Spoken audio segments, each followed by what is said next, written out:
Buenas tardes, jóvenes. Bienvenidos.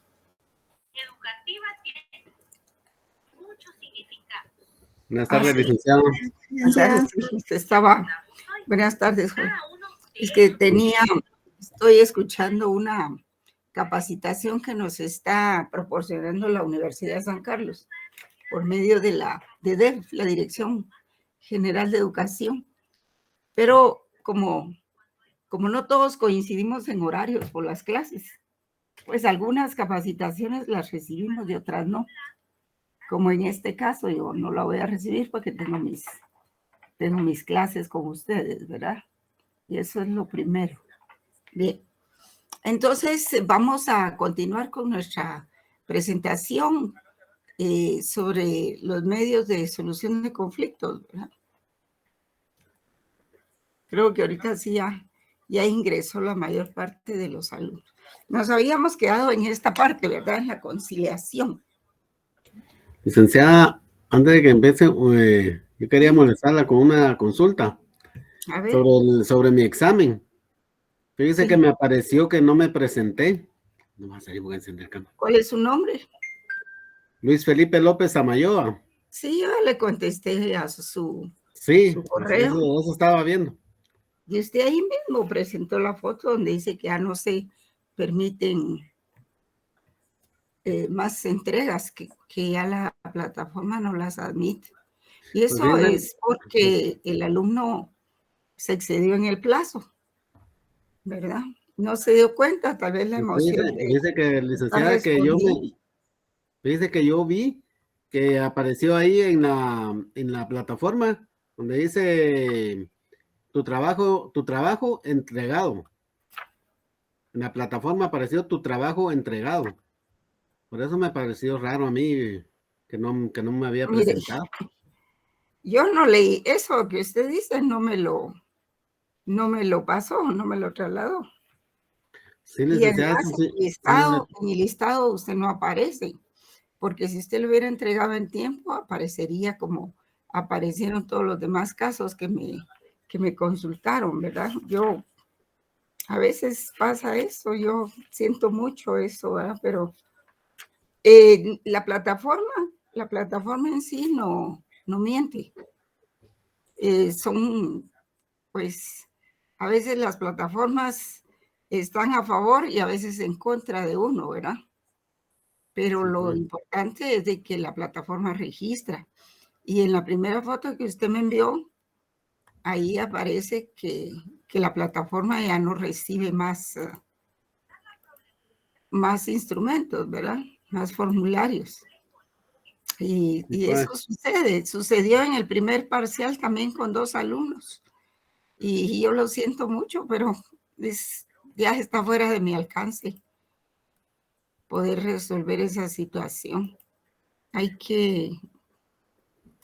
Es tremendo eso, ¿verdad? Yo lo siento mucho, de veras, pero sí, la plataforma no lo recibió. Y en la primera hoja, en la primera foto que usted me manda. Sí, eso estaba viendo yo ahorita. No me percaté yo que así dice aquí. Sí, léalo. Sí, aquí lo tengo, licenciada. Son las mismas fotos que usted me envió. Sí, ya no acepta respuestas, dice. Sí, yo lo siento, mire. Y eso que no quitamos el examen en la hora en punto. Siempre damos un poco más, 5 o 10 minutos más. Sí, pero... Nadie se quede afuera. Pero es usted la única persona que quedó en esa situación.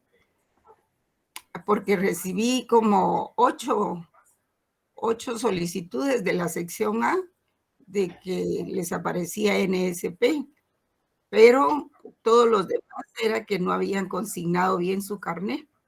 Entonces, en el caso suyo, lo busqué por carnet y lo busqué por nombre. Lo busqué no solo digitalmente, sino lo busqué en el listado, así manualmente, ¿verdad? Sí, y así, en ese caso, ¿no se puede extraer el examen ahí, licenciado? No, porque no queda en la plataforma. Es decir, lo que pasa es que queda como no le puedo decir desaparecido, sino que no hay formulario, incluso no se puede calificar. Sí, yo le tomé captura a las respuestas. Es inexistente. Yo le tomé, yo que le envié las respuestas, ¿va? Capturas de las respuestas. Sí. ¿Verdad? Que sí estuve presente en el examen. Y yo sí. yo no entro tarde en ninguna de sus clases, siempre estoy ¿Qué le pasó? Porque en su sección es el único caso. Discúlpenme, voy a tener que empezar la clase porque si no se me va a pasar el tiempo. Sí. Gracias, licenciada. Perdone.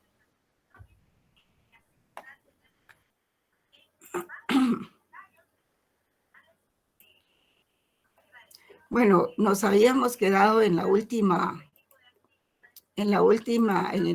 conciliación como último medio de resolución de conflictos.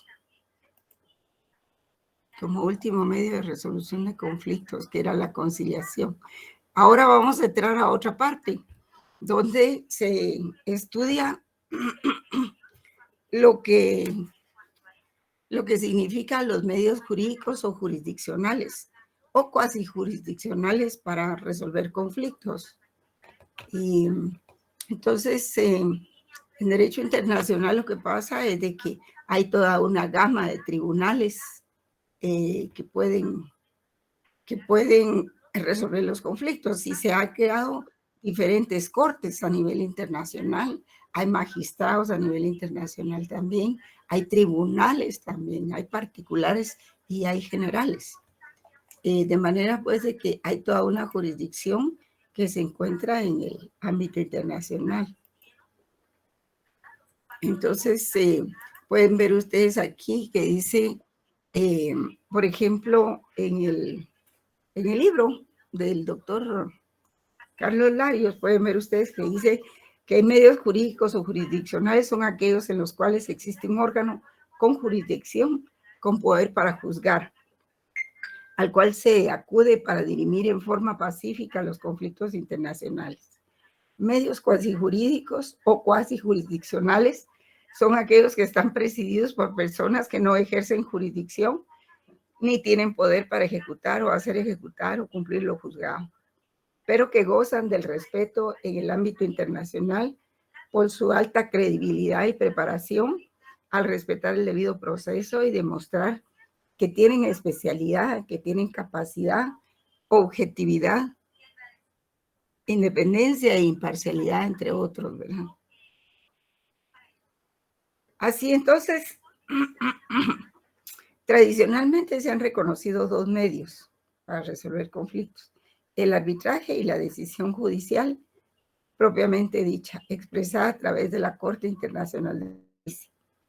Hoy el derecho internacional constata que la función jurisdiccional y la cuasi jurisdiccional no solamente se ha globalizado y diversificado, sino que también se ha especializado. Así es de que tenemos que la jurisdicción no solo se ha ampliado, no solo se creó, sino también se amplió y se ha especializado. Y así, esquemáticamente, pues tenemos que la globalización de la administración de justicia contempla tribunales internacionales generales, como el Tribunal Permanente de Justicia Internacional, la Corte Internacional de Justicia, que esas surgieron antes de que se creara la ONU. Y luego cuando se creó la ONU, pues tuvieron un estatuto de reconocimiento y forman parte de la Organización de Naciones Unidas. También esos son tribunales generales. También están los especializados, como el Tribunal de Derecho del Mar, por ejemplo, que obedece a la Convención sobre Derechos del Mar, CONVEMAR. Y si ustedes, por ejemplo, bueno, si nos da tiempo, vamos a trabajar la Convención sobre Derechos del Mar, porque se denomina así, pero en realidad es una convención que rige toda la navegación, sea aérea, terrestre y del mar propiamente, marítima. En esos tribunales especializados, pues está ese Tribunal de Derechos del Mar, está el Tribunal Penal Internacional, que lo vamos a ver más adelante. están los tribunales de derechos humanos, la Corte Interamericana de Derechos Humanos y Tribunal Europeo de Derechos Humanos. Están los tribunales para conflictos sobre derecho mercantil, los tribunales para asuntos de integración y el Tribunal de Justicia de Comunidades Europeas.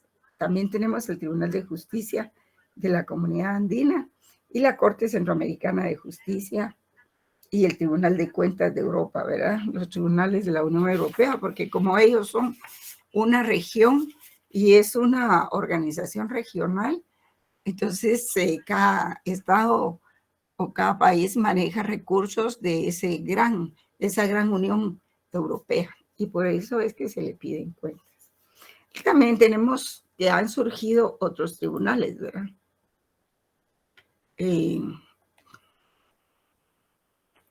Vamos a ver los tribunales de la Unión Europea, los tribunales ad hoc. ¿Qué quiere decir ad hoc? Significa que se crearon para atender una coyuntura.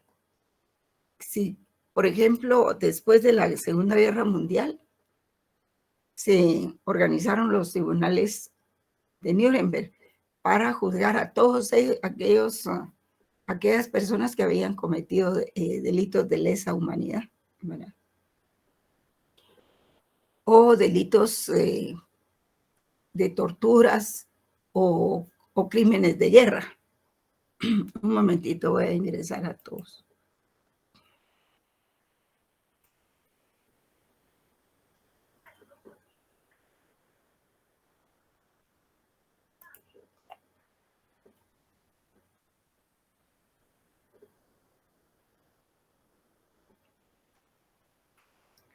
Un momentito.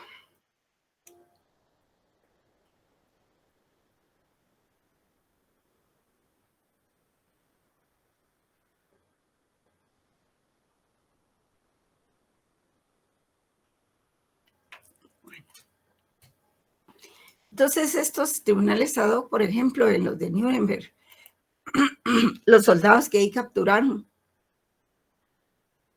fueron sometidos a esos tribunales. Y lo que pasa es que habían algunos soldados que cuidaban que las personas de uno y otro lado de Alemania no cruzaran el muro, ¿verdad? No lo atravesaran, ni se subieran, ni nada de eso. Entonces, cuando sorprendían a alguna persona que hacía eso, le disparaban y los mataban. Entonces, cuando los juzgaron, los soldados argumentaban en su defensa que por qué los estaban juzgando por algo que era una orden, pues sí, una orden de su jefe, era una orden del jefe. Pero lo que pasa es de que cuando ya hay una orden que tiene que repetirse, porque mucha gente atraviesa eso, pues en algo tiene que llamarle la atención a la persona y decir, bueno, esto no está correcto. Las órdenes para matar, pues son órdenes ilegales, pues, porque vulneran toda suerte y toda serie de normativa, ¿verdad? Entonces, ellos argumentaban eso, pero no les valió ese argumento, pues. Porque hay ciertas órdenes, por ejemplo, mire, usted vaya allá y controle a este personal que esté bien portado, que no haya escándalos o cosas así, ¿verdad? Pero ya cuando lo mandan a matar a una persona, eso la persona lo tiene que analizar y saber de que no lo puede hacer o que no lo debe hacer, por mucho que se lo ordenen. Y entonces ahí juega un papel importante lo que es el libre albedrío que veíamos en filosofía del derecho, que no sé si con todos ustedes trabajé esa clase, pero platicamos del libre albedrío. Y es que el libre albedrío le dice a la persona que puede hacer lo que quiera, pero si aquello va a causar daño, pues que no lo debe de hacer. Y si lo hace, está asumiendo todas las consecuencias que eso conlleve, ¿verdad? Entonces, bueno, ese es un caso, ¿verdad? Pero hay casos de torturas y hay otros casos también. También el Tribunal ad hoc de Tokio, de Yugoslavia, cuando se deshizo Yugoslavia, ¿verdad? Que fue terrible eso, porque ahí está Bosnia, Herzegovina, Montenegro y Serbia. Son las 4 regiones que integran Yugoslavia. Y cuando estaba el mariscal Tito, pues todas esas, él era el líder, ¿verdad? Un líder muy cruel, pero todas esas regiones estaban integradas y había cierto orden ahí. Pero en el momento en que muere el mariscal Tito, entonces se desarma las regiones que integraban Yugoslavia y hay muchos crímenes de unos contra otros. Ustedes vieron o se enteraron por lo menos de la guerra de Bosnia contra Serbia, ¿verdad? Y entonces, por eso se hicieron esos tribunales ad hoc porque sirven para un propósito determinado. Una vez terminado ese propósito de juzgar a unos cuantos, entonces se desintegra y esos casos creo que se pasan a una corte permanente, ¿verdad? También están los de Sierra Leona. Y hay otros tribunales que también se dedican a velar por los derechos humanos que ya son tribunales nacionales que existen en España, en Bélgica, en Estados Unidos, en Israel y en Italia. De hecho, en Europa se vela mucho por los derechos humanos y por eso nosotros tenemos vino aquí una comisión a observar las elecciones. Creo que se llamó CEO o algo así, que es la Comisión Europea o vamos a ver, como dices, algo así, que vino para las elecciones y todavía está por acá. Los personeros se pronuncian a cada poco por líneas, las redes sociales y constantemente están recordándole al país pues de que debe continuar con el proceso de elecciones, ¿verdad? Y hay otros entes no jurisdiccionales. Por ejemplo, el Tribunal Permanente de Arbitraje Internacional de la Organización Internacional de Comercio para las inversiones también, pero también la ONU tiene dentro de sus diferentes organizaciones como el Banco Mundial, el Fondo Monetario Internacional, el Banco Centroamericano de Integración Económica, la Comisión Interamericana de Derechos Humanos, el CIADI también, pues también tienen dentro de sí ciertos organismos que realizan arbitraje. Y este tipo de jurisdicción se denomina cuasi jurídica, ¿verdad? No es estrictamente jurídica, pero utiliza los mecanismos jurídicos, pero no son estrictamente como que fuera un fallo judicial, ¿verdad? Esos fallos de los tribunales de arbitraje tienen que ser, digamos, antes de eso, tienen que hacerse un compromiso entre los países para saber si van a aceptar el veredicto del tribunal de arbitraje o si no lo van a aceptar, pues no tiene sentido hacerlo. Así entonces tenemos que, solo voy a dar ingreso aquí. Así entonces tenemos esta otra jurisdicción, ¿verdad? Tenemos, por ejemplo, tenemos otros entes no propiamente jurisdiccionales. Bueno, ya se los dije. Esto es la globalización de los tribunales. Aquí tenemos también uno de las cortes que más saltan a la vista. Es la Corte Internacional de Justicia, ¿verdad? Y es el órgano de Naciones Unidas, cuya representatividad pues está en todos los sistemas jurídicos del mundo para escoger magistrados. O sea, lo que hace es de que tiene su integración, es con magistrados de todos los países del mundo. Y entonces la Corte Internacional de Justicia está integrada por 15 magistrados electos por el Consejo de Seguridad y o por la Asamblea General de la ONU. Y estos órganos de la ONU proceden a elegir con entera independencia a sus integrantes y se consideran electos los candidatos que obtienen una mayoría absoluta de votos en la Asamblea General, pero también en el Consejo de Seguridad. Y si después de 3 sesiones todavía quedaran plazas por llenar a petición de la Asamblea o del Consejo de Seguridad, se puede constituir una comisión conjunta compuesta de 6 miembros, 3 de la Asamblea General y 3 del Consejo de Seguridad. Y esta comisión puede decidir por unanimidad proponer a una persona que no esté en la lista que hubiese recibido votos en la Asamblea General o en el Consejo de Seguridad. Sí, a veces se dan impases. Lo importante es la alternabilidad en el poder, y eso es lo importante. Y estas cortes tienen la ventaja de que sus magistrados están por 2 años, otros están por 3 años, o los periodos son mucho más cortos, o a veces se renuevan por la mitad. Y la otra mitad se queda vigente y luego esa otra mitad vuelve a renovarse y entran nuevos. Y todo esto para generar pues garantías de imparcialidad, de transparencia. Y entonces, para no generar vínculos de los magistrados con ciertos casos, ¿verdad? Entonces, ahí lo tienen ustedes, la Corte Internacional de Justicia. Bueno, estos ya los vimos. Entonces, ¿cuál es la competencia y jurisdicción de la Corte Internacional de Justicia? Pues, en primer lugar, que solo los estados pueden ser partes. ¿Qué quiere decir esto? A contrario sensu, que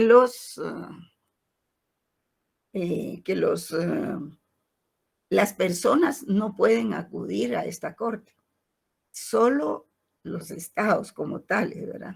Por eso dice ahí, solo los estados pueden ser partes ante la corte. Y también dice que ningún miembro de la corte podrá ejercer función política o administrativa ni dedicarse a otra ocupación de carácter profesional. Tampoco podrán ejercer funciones de agentes, consejero o abogado en ningún asunto. Tampoco pueden participar en la decisión de un asunto en el cual hubiesen participado antes como agente, consejero o abogado.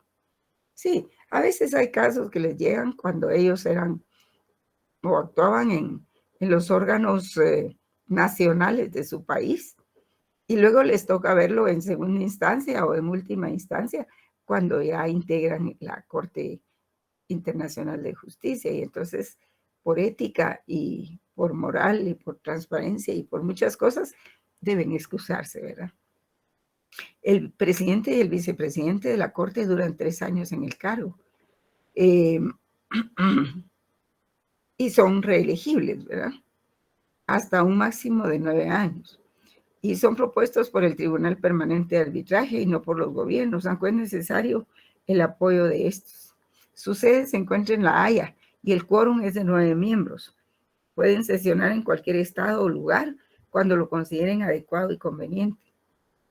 Los magistrados, agentes y consejeros gozan de inmunidades y privilegios inherentes a los agentes diplomáticos. Y la Corte tiene facultad de nombrar un secretario y a los demás funcionarios decidiéndolo por voto secreto y mayoría absoluta, haciendo la escogencia entre los candidatos propuestos por ellos mismos. ¿Y cuáles son los requisitos? Pues debe ser una persona reconocida como experta en materia de derecho internacional, gozar de alta consideración moral y llenar los requisitos exigidos para ser electo a las más altas funciones judiciales en sus propios países.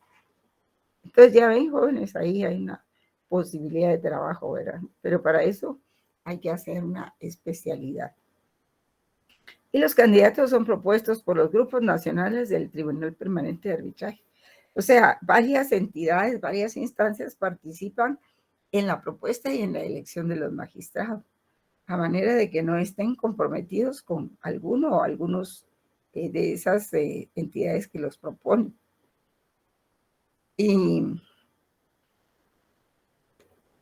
Y la Corte pues tiene su propio estatuto, pero lo vamos a ver ahorita más adelante. Entonces quedamos en que tiene competencia sobre todos los asuntos que le sometan los miembros de la ONU. ¿Y quiénes son los miembros de la ONU, jóvenes? Son los estados, ¿verdad? Son los estados. Y entonces,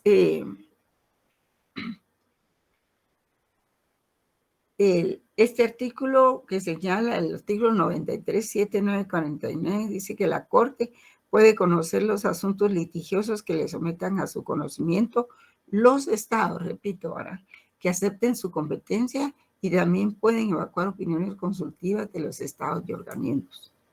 Sí.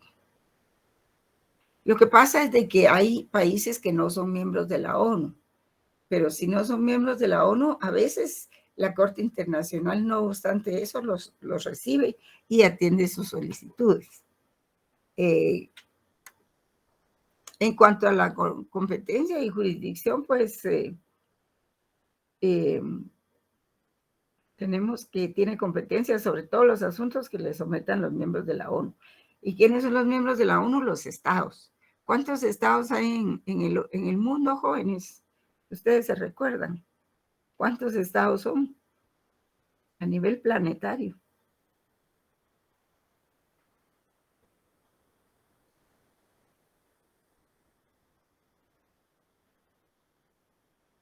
Que esos datos es importante conocerlos.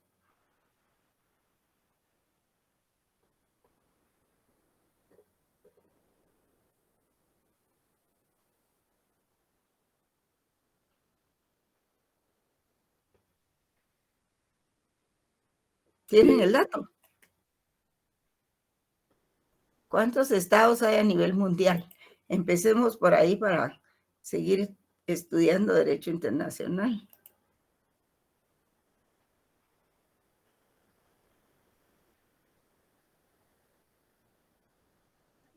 ¿193, Lick? Muy bien, sí, más o menos 197 por ahí. Ajá.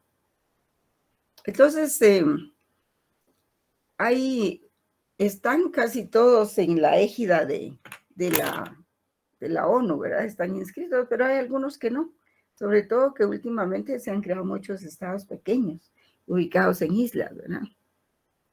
Pero digamos que la Corte Internacional de Justicia conoce sobre los asuntos litigiosos que le sometan a su conocimiento los estados que han aceptado su competencia y puede evacuar las opiniones consultivas que sean requeridas por los estados y organismos. Sí, todas las cortes tienen dos funciones, ¿verdad? La judicial o jurisdiccional y la consultiva. Y la Corte Internacional de Justicia tiene su propio estatuto, o sea, sus reglas, su mecanismo legal. Y en el artículo 36 dice, del estatuto se refiere a la facultad de los estados que tienen para aceptar como obligatoria la jurisdicción de la Corte Internacional de Justicia en asuntos relativos a interpretación de tratados. Cualquier cuestión de derecho internacional o a la existencia de un hecho que si se establece constituiría violación de una obligación internacional. Y también la naturaleza y extensión de la reparación que ha de hacerse por el quebrantamiento de una obligación internacional. Y a esto se le llama cláusula opcional. Entonces, la mayoría de los estados, al firmar el estatuto de la Corte Internacional de Justicia, han hecho reservas. ¿Se recuerdan lo que es la reserva, verdad, jóvenes? Es cuando un estado ahí sí que se reserva, ¿verdad? La facultad de cumplir con ciertas disposiciones.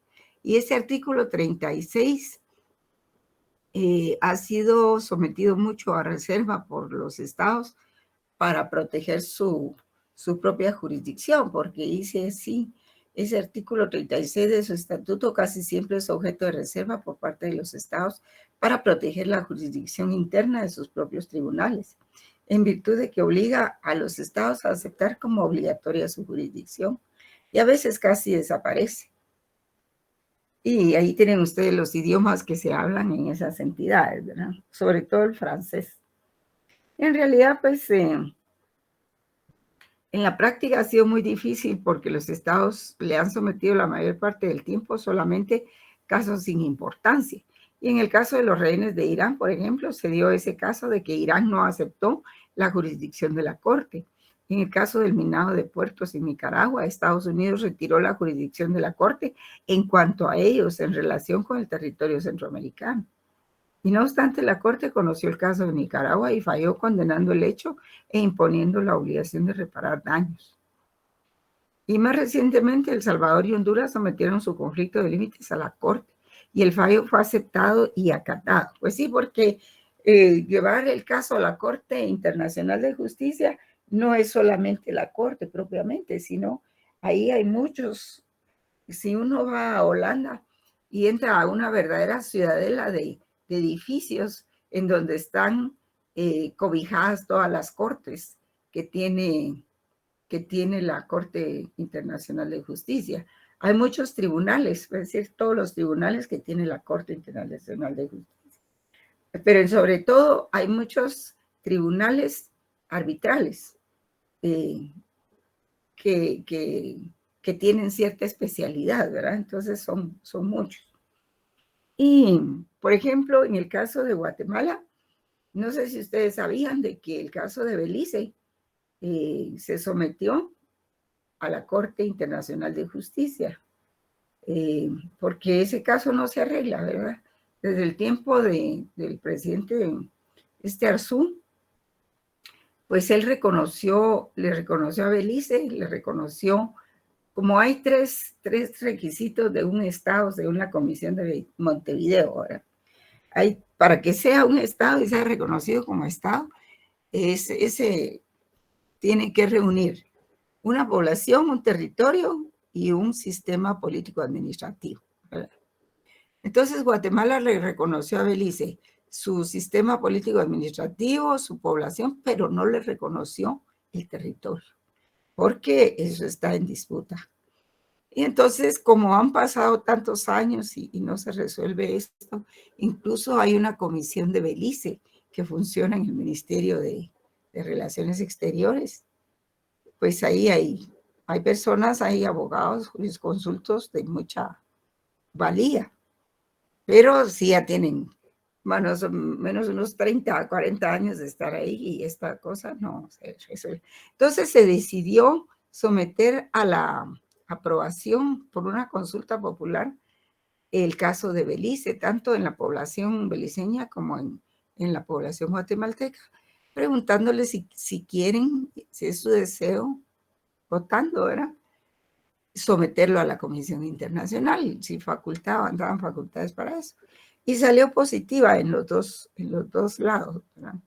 Entonces, este caso de Belice, para ver cuál es con justicia el territorio de Guatemala, porque el problema de Guatemala es de que no, si se lo niegan, entonces le cercenan su derecho a las 200 millas. Porque pues Inglaterra poco a poco fue avanzando en el territorio de Belice, hacia abajo, ¿verdad?, hacia la región hacia la parte de Puerto Barrios. Entonces ahí es donde se hace el reclamo. Y eso está ahí, pues es un caso que también está viendo la Corte, ¿verdad? Y pues la Corte puede ordenar medidas provisionales y las partes están representadas por agentes consejeros y abogados. Y el procedimiento tiene dos fases, el oral y el escrito. Y las notificaciones, pues generalmente se hacen a los agentes o a los consejeros, a los abogados o a los gobiernos, ¿verdad? Y las funciones de la Corte, pues, tienen funciones judiciales y de consulta, como les había dicho. En cuanto a la consulta, pueden solicitar su opinión los órganos de las Naciones Unidas, los organismos especializados, los estados, y el artículo 65 de su estatuto establece que la Corte podrá emitir opiniones consultivas respecto de cualquier cuestión jurídica, a solicitud de cualquier organismo autorizado para ello por la Carta de las Naciones Unidas o de acuerdo con las disposiciones de la misma. Entonces, las cuestiones sobre las cuales se solicite opinión consultiva serán expuestas a la Corte mediante solicitud escrita en que se formule en términos precisos la cuestión respecto de la que se haga la consulta. Y con dicha solicitud se acompañan todos los documentos que puedan arrojar luz sobre el asunto, ¿verdad? La Corte se pronuncia sus opiniones en audiencia pública. Y pues a partir de 1946 a 96 no ha sido mucha su actividad, ¿verdad? Y el tribunal, pero se pronuncia en esos casos, ¿verdad? De ahí tenemos otros, aquí tienen ustedes también un poco más de lo que tiene la Corte. Bueno, los asuntos, el procedimiento es que los asuntos se inician por medio de notificación del compromiso o solicitud al secretario, indicando el objeto y las partes. La Corte puede ordenar medidas provisionales. Las partes son representadas por agentes, consejeros, abogados. Y el procedimiento tiene dos fases, oral y escrita. Y se notifica a los agentes, consejeros, abogados o gobierno. Entonces, el artículo 279 de la Carta de Naciones Unidas obliga a resolver controversias por medios pacíficos, preferentemente por medios pacíficos, ¿verdad? Y procurarán su solución por los medios indicados en el párrafo 1 del artículo 33, que pueden elegir libremente cualquier otro medio. Pero esto, digamos, aquí ya estamos entrando a lo que es dentro de la Corte Internacional de Justicia, el Tribunal Internacional de Derechos del Mar. Este tribunal corresponde a la Convención sobre Derechos del Mar de que yo les hablaba, ¿verdad? Perdón. De que yo les hablaba. Entonces, esta convención vamos a tener oportunidad de verla. Espero, si nos da tiempo. Y porque esta convención regula todos los aspectos de navegación, tanto aérea, espacial como terrestre, ¿verdad? Entonces, dentro de la Corte está este tribunal, el Tribunal Internacional de Derechos del Mar, y que solo, pues, lo que obliga es a conocer por medios pacíficos las controversias que se den entre los estados. A veces hay una nave que atravesó la frontera o el límite de aguas internacionales de otro estado. Y entonces ahí surgen las controversias, ¿verdad? Si ellos no lo arreglan, entonces lo llevan al Tribunal Internacional de Derecho del Mar. Igual pasa en el espacio. Pero lo que prevalece es de que primero se acuda a los medios pacíficos, porque si no se viene la guerra, y entonces la guerra ya es otra cosa. Y entonces este Tribunal Internacional del Derecho del Mar es un tribunal especializado y existe desde 1982 y conoce controversias relacionadas con la interpretación y aplicación de la Convención de Naciones Unidas sobre el Derecho del Mar. Y sus siglas se denominan pues CONVEMAR, ¿verdad? Que puede ampliar las materias de su competencia por la OMI o la Organización Marítima Internacional. Hay una oficina de esta organización marítima en Guatemala también. Se integra con 21, bueno, este tribunal se integra con 21 jueces, magistrados electos para 9 años, nombrados por la Asamblea General, electos por la Asamblea General de la ONU. Y tiene varias salas, ¿verdad? Una de procedimiento sumario, otra de controversias pesqueras, otra de controversias ambientales, otra de conservación del pez espada, cuando es la veda y todo, otra de fondos marinos, etcétera, etcétera, ¿verdad?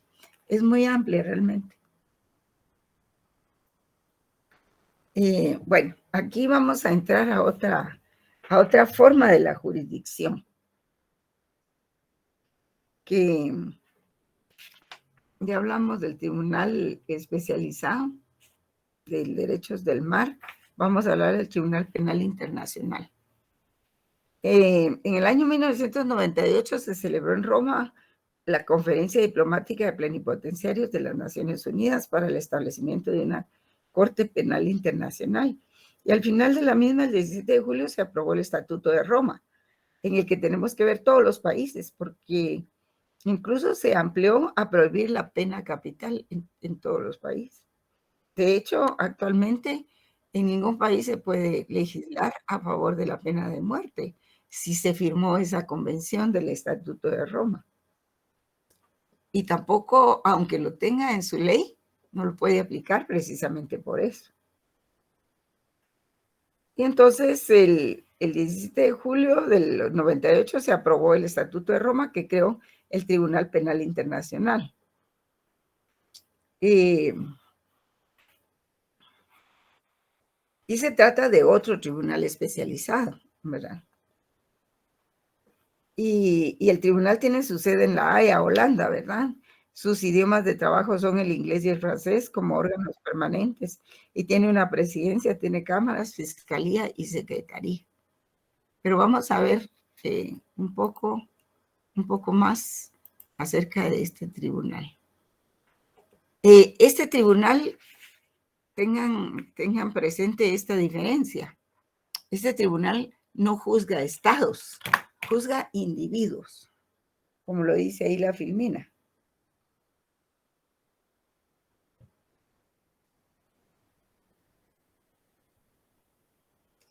Así es de que son delitos, por ejemplo, delitos de lesa humanidad, los que juzga este tribunal, ¿verdad? Y tiene su estatuto, el Estatuto de Roma, firmado en Roma, ¿verdad? Entonces, de lo que se encarga es de juzgar todos aquellos individuos que han participado en delitos de lesa humanidad, de crímenes de guerra, genocidio, en fin, todo eso es jurisdicción del Tribunal Penal Internacional. Pero, como les digo, juzga individuos, no juzga estados. Estados lo hace la Corte Internacional de Justicia, ¿verdad? Y tiene un vicepresidente y un presidente y 2 vicepresidentes, 3 años en el cargo, responsables de la administración de la Corte, a excepción de la oficina del fiscal. Tiene 2 cámaras, apelaciones y juicio y prejuicios. Prejuicios es lo que les decía yo del arbitraje. La oficina del fiscal, pues quien conduce la investigación y persecución de crímenes de su competencia. Y se integra con 18 magistrados y jueces electos por la Asamblea General de la ONU, ¿verdad? Entonces, guarden ustedes esa diferencia entre ambos tribunales. Su jurisdicción es universal, o sea que puede juzgar delitos en todo el mundo. Y puede conocer delitos de lesa humanidad, crímenes de guerra, violaciones graves de las leyes y prácticas aplicables en conflictos armados, genocidio.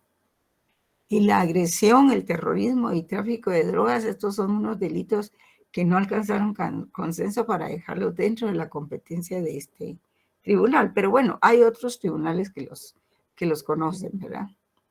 Y entonces juzga, como repito, individuos y no estados. Es un medio de juzgar casos en que la administración de justicia ha colapsado. O sea, se ha agotado todos los medios que existen en tribunales, ¿verdad? Por ejemplo, los tribunales de Guatemala. Y entonces estos casos ya se van a un tribunal penal internacional. Nosotros, por ejemplo, contamos con nuestro sistema interamericano de protección de derechos humanos. Y entonces nuestros casos en América, por lo menos en América Latina, se van a una comisión interamericana de derechos humanos quien realiza las primeras diligencias, pide informes y vela porque ella misma, la comisión, pueda llegar a un arreglo con los contendientes, ¿verdad? Y puede dictar medidas precautorias también, pero si el caso no puede arreglarse ahí, entonces lo eleva a la Corte Interamericana de Derechos Humanos. Entonces, y por eso dice, pues, que sus principios están basados en la cosa juzgada, ¿verdad? O sea, que ya se agotó la jurisdicción interna de un país, la especialidad, la irretroactividad y la presunción de inocencia y la inmediación. Esa es la competencia. Y la Corte Penal Internacional se organizó cuando en estos, como un tribunal ad hoc para conocer esos crímenes de lesa humanidad que se cometieron antes de la Segunda Guerra Mundial y durante la Segunda Guerra Mundial. Y estos órganos jurisdiccionales o cuasi jurisdiccionales son especializados en contraposición a los ad hoc, porque no fueron institucionalizados. Los ad hoc no fueron institucionalizados para juzgar un caso concreto, sino solo casos generales, casos de urgencia, ¿verdad? En relación con una materia, que después de las sentencias y todo, pues ya los trasladan a cortes permanentes. Y puede ser cualquier materia de estos, derechos humanos, integración, comercio, tortura, tratos infrahumanos, cosas como esas, ¿verdad? Pero entonces hay que hacer hincapié, ¿verdad?, de que no es la Corte Internacional de Justicia juzga estados, la Corte Penal Internacional juzga individuos. Ahora tenemos también, para proteger los derechos humanos, están los tribunales de la Unión Europea. Y, por ejemplo, en un principio existía, bueno, la Convención Europea de Derechos Humanos vino y creó en principio la Comisión Europea de Derechos Humanos.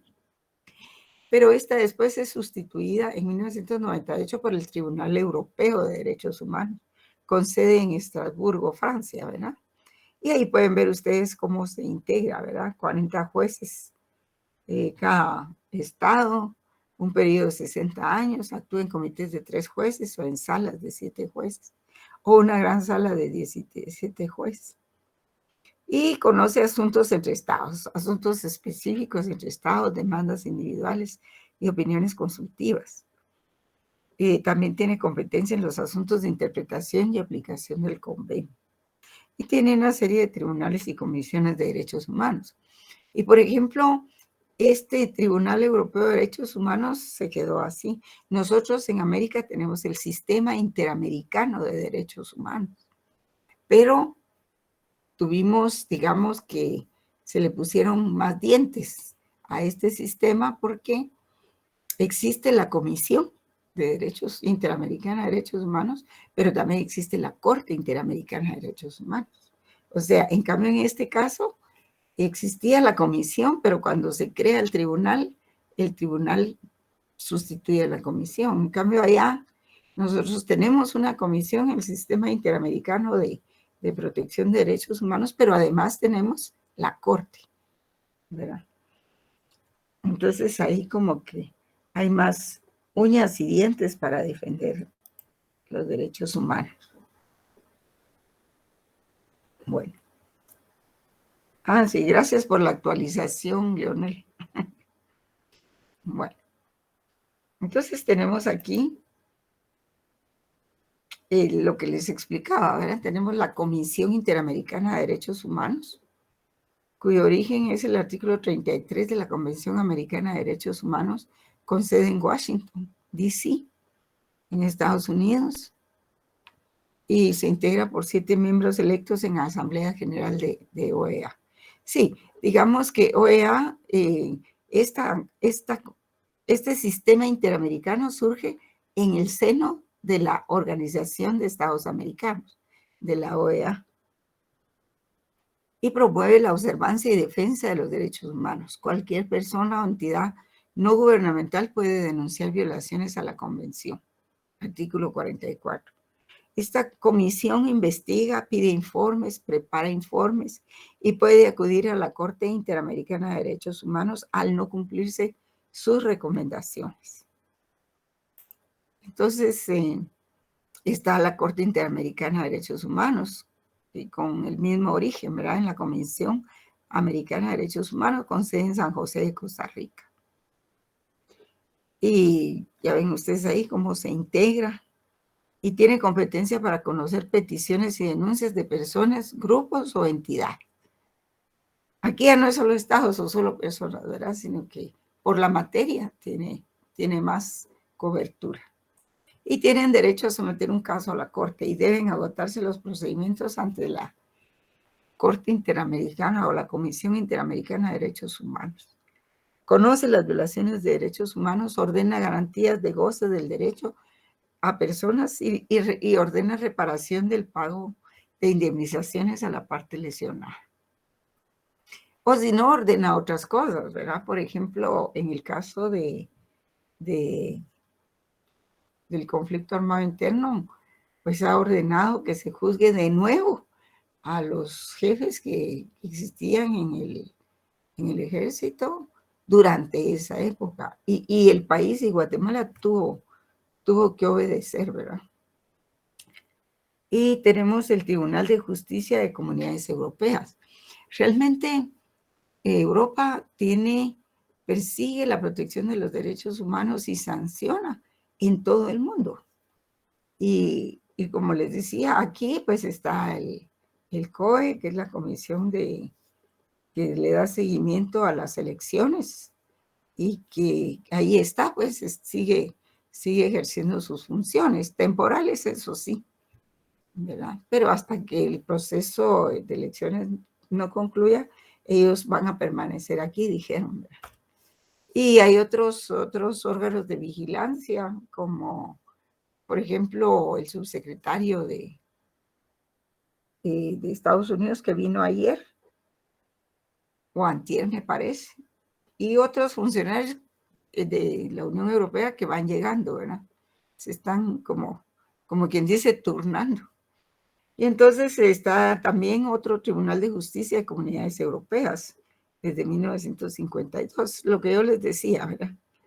Que sustituyó a la Convención. Y está el Tribunal Europeo de Cuentas. ¿Por qué de cuentas? Tribunal Europeo de Cuentas con sede en Luxemburgo. Porque como la Unión Europea maneja un sistema financiero a nivel general, entonces lo que hicieron los europeos es crear estos tribunales europeos de cuentas para que rindan cuenta los funcionarios que han tenido a su cargo el manejo de fondos, ¿verdad? Para controlar la ejecución presupuestaria de la Unión Europea y su correcta ejecución financiera. Para eso sirve. Aquí tenemos la Corte Centroamericana de Justicia y esta corte está dentro del sistema interamericano, dentro del sistema de integración centroamericana, ya la vimos. ¿Qué es lo que conoce la Corte Centroamericana? Pues ahí se plantean denuncias de los convenios o acuerdos o tratados que un país haya incumplido, ¿verdad? Un país centroamericano. Ahí es donde se puede acudir para denunciar eso. O un tribunal también está el Tribunal de Justicia de la Comunidad Andina, más o menos con las mismas funciones, solo que en América del Sur, en Bolivia, Colombia, Ecuador, Perú, Venezuela, con sede en Quito, ¿verdad? Y solo que ahí sus decisiones son vinculantes. También están los tribunales ad hoc militares que se van creando, ¿verdad?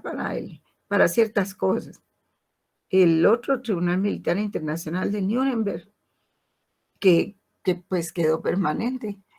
El Tribunal Militar Internacional del Lejano Oriente, en Tokio, porque ustedes saben que el Cercano Oriente, pues es Israel y Palestina, el Lejano Oriente es Japón, ¿verdad? Y Yugoslavia, pues quedó sujeta a las convenciones humanitarias de Ginebra, ¿verdad? Vamos a ver. También el Tribunal de Ruanda se creó a raíz de las atrocidades de Ruanda, que realmente siguen, ¿verdad?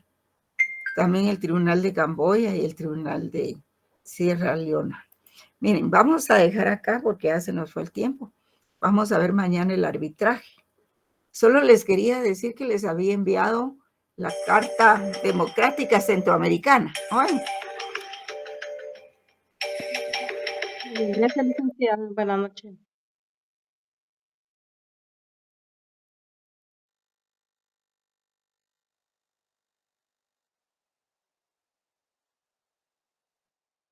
Feliz noche, licenciada. Perdón. Entonces, vamos a dejar ahí para mañana, pero sí quería llamarle la atención en que, pues ahí está la Carta Democrática para que ustedes puedan ilustrarse. Y si nos da tiempo mañana, pues la vemos mañana. Bueno, buenas noches, De jóvenes. acuerdo, licenciada. Que pase feliz noche. Adiós. Vaya, pues muy bien.